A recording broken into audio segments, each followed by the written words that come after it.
The Shepnaz Podcast begins now. What's going on, everybody, and welcome to the Shepnaz Podcast. I'm your host, Pastor Zack. Stoked that you are here watching with us or listening to us today. And we have a very special guest with us, our good friend, our youth pastor here, Bryanna Nadiope. Let's welcome her in. Welcome. Thank you. Stoked to have you, my friend. Thank you. It's been a minute, so it has been a minute. Happy to be here. Yeah, I was just thinking through that with Natalie earlier. We were doing a podcast with her, and I'm like, we haven't had enough people like rotating on this thing, so we're stoked to have you guys. Thank you. Yeah, good to be welcome here. In. Yeah, thank you. So, we are doing a special episode today where you just recently came back from camp. Woo! Yeah. Come on now, which is either like most adults like funnest weekend or worst nightmare, depending on how you look at it. But one of the cool things, because I'm gonna be honest, I just admitted this to you, like I don't know a ton about youth camp, but what I do know that is super cool is this was the very first camp, like official, that we have done at the campground down in Hocking Hills in 30 years or something like that. Yeah, so pretty crazy. So you guys got to be the very first ones. Got to break it in, experience. Yeah, exactly. So that's awesome. So tell us how it went. We would love to hear how it went. Yeah, no, it was amazing. And funny you say it's either your best week or your worst week. Like I will never admit, there's been trips where I'm like, okay, I'm glad it's over. I'm always like a little bit sad in the aspect of like, you really do get to spend every moment with those students. And like, I'll be the first to admit, there's times I've come back and I've cried because I miss them. Like I genuinely am like sad they're over, but the actual like aspect of the trip, like what we're doing, sometimes I'm like, okay, thank goodness we're back home. But genuinely I came back and I was sad that the camp, I mean, obviously I missed the students, but like the camp aspect was over because it was so fun. Like it really was like I guess the best way I can describe it is like your stereotypical like camp vibe. Like it truly felt like we were at summer camp, and it was cool. Like I love summer camp. I love that vibe, and it was kind of it was neat to get to experience that you know with the students, and some of them was their first time going, and so it was cool to get to like see that through their eyes, and that's huge. So it's funny, like so I did youth ministry for a short season of life, and I couldn't agree more. Like, there's nothing more fun than like going and being with kids, but it's exhausting. I don't think people realize unless they've done it or like volunteered to go on chaperone a trip or whatever, like youth ministry is not easy. Yeah. And so my challenge for anybody listening is like, pray for your youth leaders, dude, because it was hard 12 years ago when I did it, right? And in all of the things that we are dealing with now in our world, like social media wasn't so much of a thing. Like I remember when we got an Instagram account and I was like, oh, this is a life-changing experience. And so the fact that you not only are dealing with, students who are just in a formidable phase of life anyway, but dealing with the things of the world right now in such a formidable time, like it's exhausting. So God bless you. Thank for you. doing what you do. Thank you. It's a big deal. I feel like the way I can gauge that I'm getting older is how tired I am after a trip. Like I've been in this for like going on 4 years now, and I'm like, okay, I don't feel as like I don't bounce back as fast as I used to. So it's like a little like 100% little gauge for me. But but that's awesome. So it's the first trip that you've been down at the campground. So tell us like what.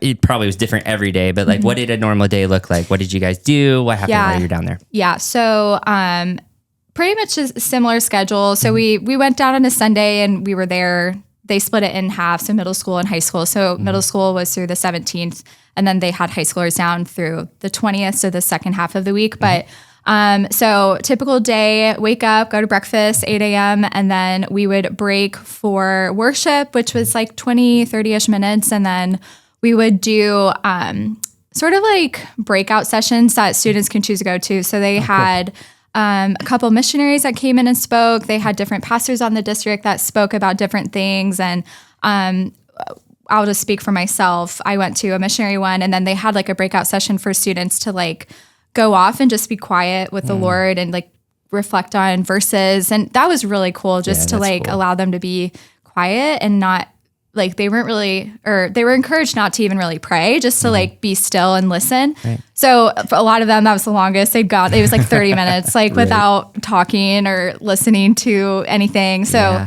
that was really cool. And then we would have lunch and then break into our rotations for the afternoon. So there's different activities like arts and crafts. They had games like ultimate frisbee, things like that. And then we would have like our big event in the afternoon, and they kind of rotated. So you could either go to the lake and like go swimming, and then the other option was canoeing. And then they also had something called jelly ball, which is sort of like paintball, but it's like lower, like not as painful. So that was kind of fun too. And then we would get ready for dinner, have dinner, then there'd be a service. And then after the service, there's always some kind of event. So they had like a glow night, they had a DJ come in. That was really cool. We had a game which they ended up hating, but it was so fun for us because it was, I'm trying to think of the name, but essentially they would have a leader with a lighter, and they all had individual candles, and they would have to go like get their candles lit and make it to the other side of the field. We leaders had like water guns and stuff, and we would spray the water. And I mean, they would get so upset. We were just like putting out their fires. Like it was great. That's awesome. So we did that one night, and then we had like an indoor movie night. So yeah, that was kind of like the day to day, what it looked like. But yeah, lots of fun. Oh, I bet that would be huge. So was there, did you guys have a specific theme for the week? Yeah. Like, what did that look like? Yeah, so it was called Into the Wilderness. Okay. So fitting. Yeah, right. But just the overall theme is just like the Lord is always with you and goes before you. First night we talked about Hagar and just that specific moment of like that God is the God who sees me, and just that. Second night, I was not in the service because we were dealing with a slight emergency, but I digress.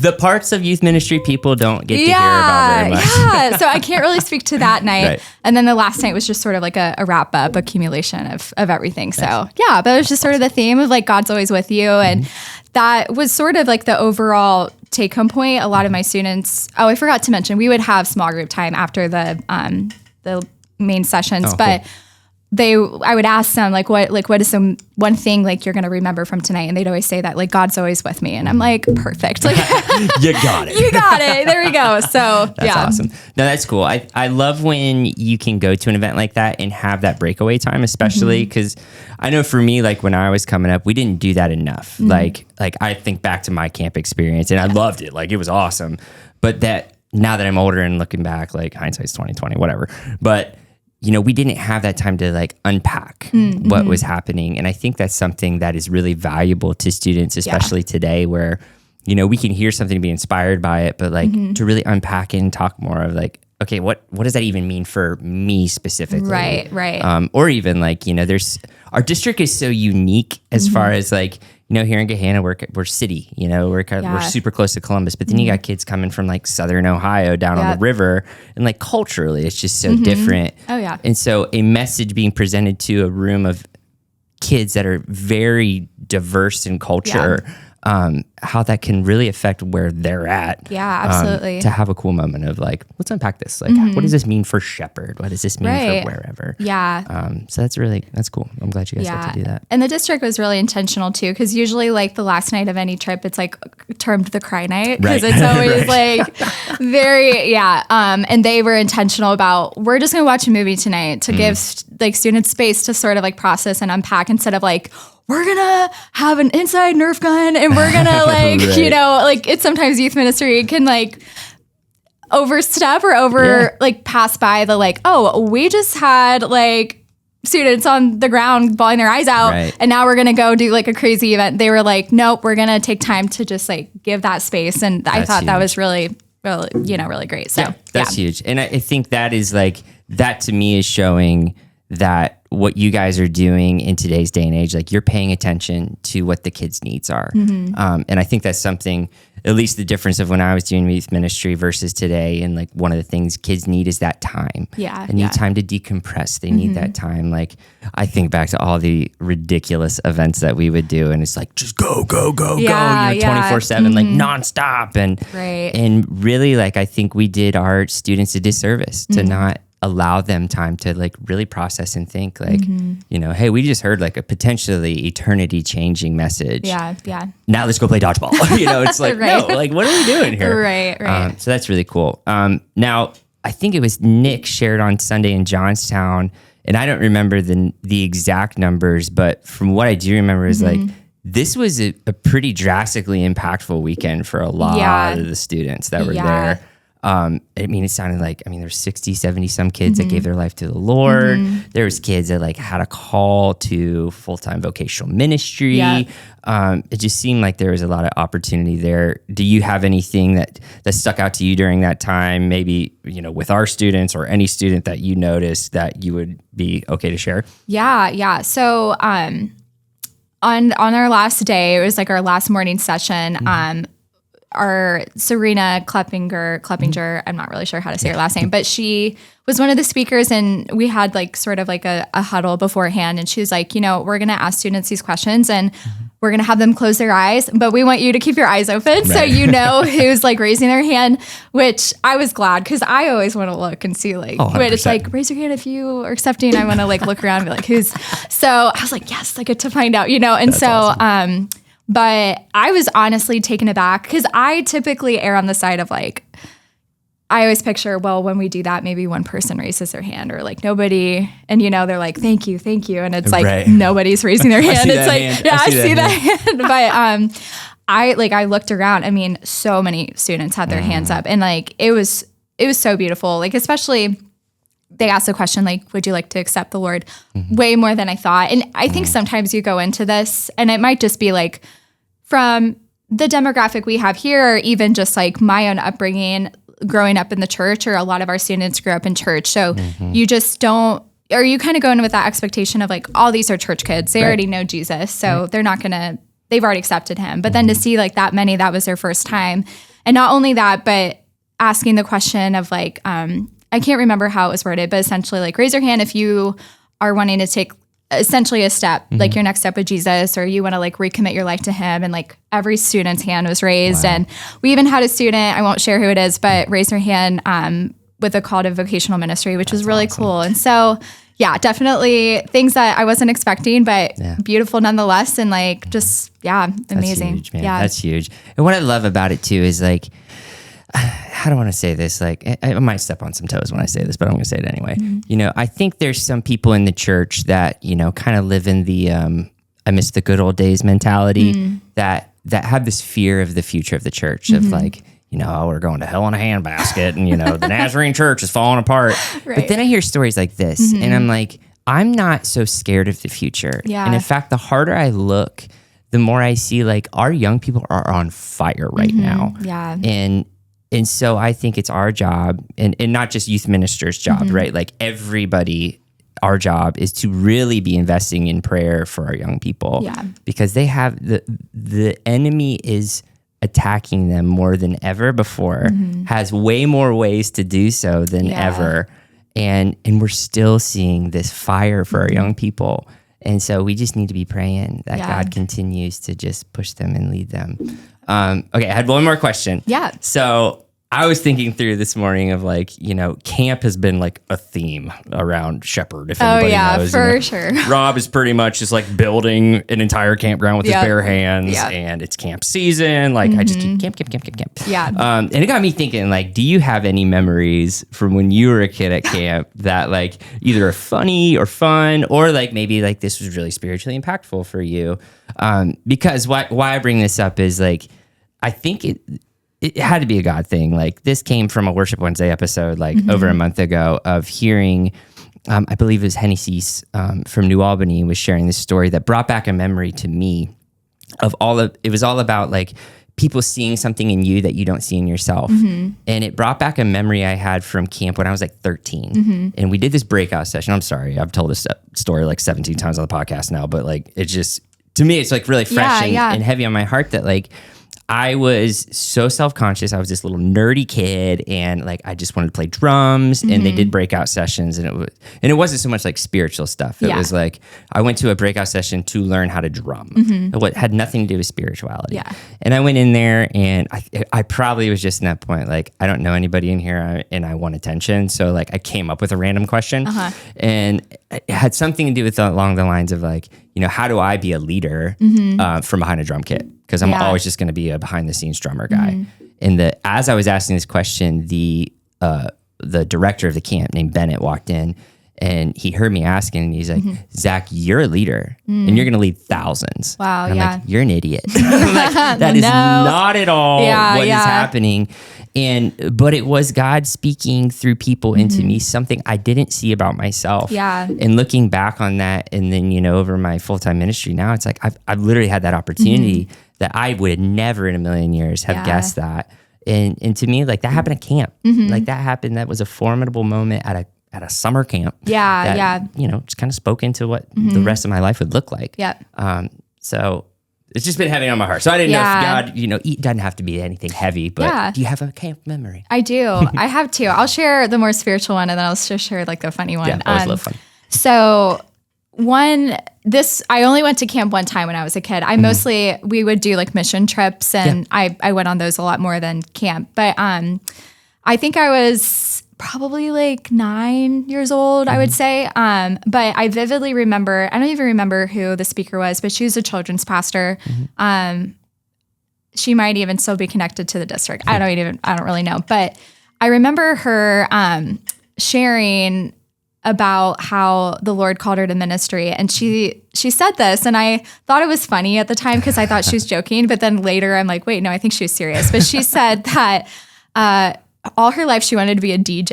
And I just thought that was interesting. I was like, no, she didn't, but she probably did. Awesome. But she's like, yeah, all my life I just wanted to be a DJ, but then the Lord called me to be a pastor. And like, she kind of shared like how that was like hard for her to accept and stuff, but like how her life, like, you know, she wouldn't have it any other way. Right. And at that time I wasn't really being called to ministry, but years later when I would always think back to like that statement. And I didn't realize at the time how impactful it would be to me later on, and how the Lord brought that back and reminded me of her testimony. I don't even know who she is. But it's something I'll never forget, and how she wanted to be a DJ, and then the Lord called her to ministry, and like how that was impactful in my own life. So, that's huge. Yeah. That's cool. And then a funny story.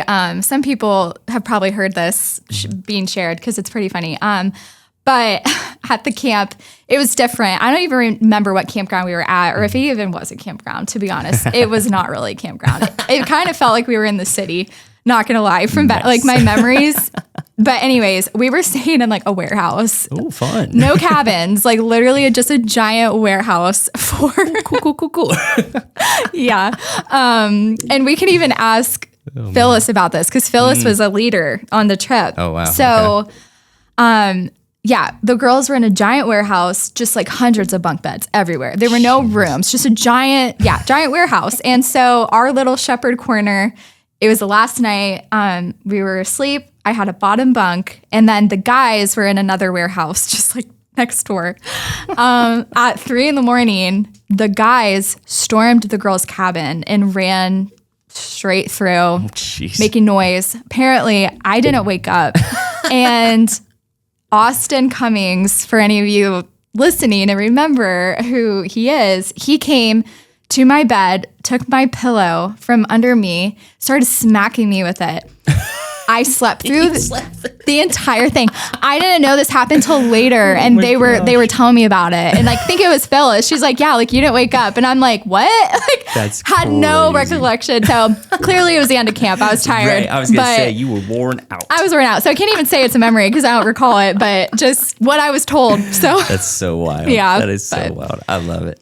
Yeah. Well, dude, thank you so much for coming on and sharing that story. And you know, when I'm thinking about this, and you know, one of the things we value here at the church is like we want to move for the next generation. Mm-hmm. And so my challenge, we had mentioned it earlier in the podcast, is like we should all be praying for our young people. Mm-hmm. We should always be praying for our young people, because they are going to be the ones that we pass the torch to. And when we're long gone, they're going to be the future of the church. And if we value the church, we need to be praying for the future of it.